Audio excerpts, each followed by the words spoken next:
Merong mga bagay sa Revelation na ikagugulat mo. May tinutumbok ang Biblia patungkol sa pagwawakas ng mundo, yung tinatawag na Apokalipsis.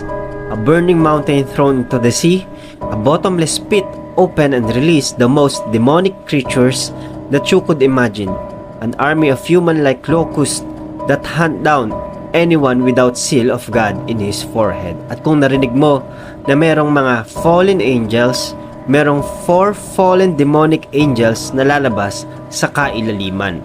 After nating mapanood ang mga video pong ito, saliksikin nating mabuti ang ating sarili. Merong mangyayaring kababalaghan sa huling kapanahunan at siguradong takot ang bibigay sa iyo nito kapag wala ka sa Panginoong Hesukristo.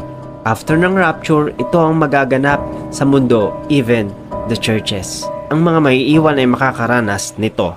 Unang trumpeta, hail and fire, destruction of vegetations and trees.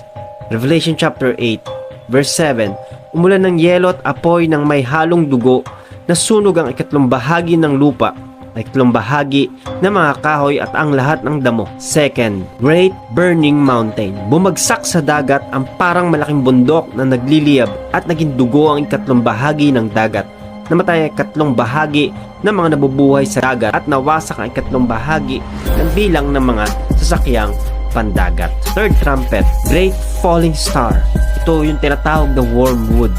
Nang patunugin ng ikatlong anghel ang kanyang trumpeta, nahulog mula sa langit ang isang malaking bituing nagliliyab na parang sulo at tumama sa ikatlong bahagi ng mga ilog at mga bukal.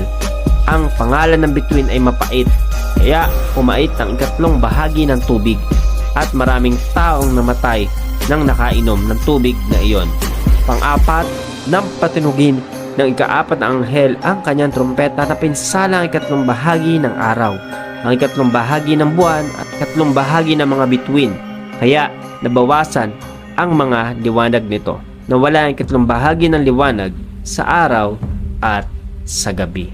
Ilan lang to mga kapatid sa mga nakakatakot na nakalagay po sa 7 trumpets nakalagay sa Revelation mangyayari sa tribulation period. Takot ang magaganap pag narinig mo ang mga bagay na ito, lalo na kung wala sa iyo ang Panginoong Hesukristo. Pero dahil nasa iyo ang Panginoong Hesukristo, hindi takot ang mangyayari doon, kundi pag-asa, sapagkat malapit na pong dumating ang Panginoon. Kung nakikita natin, nalalapit po tayo sa mga sinyales o propesiyang nagaganap na ito sa panahon po natin ngayon.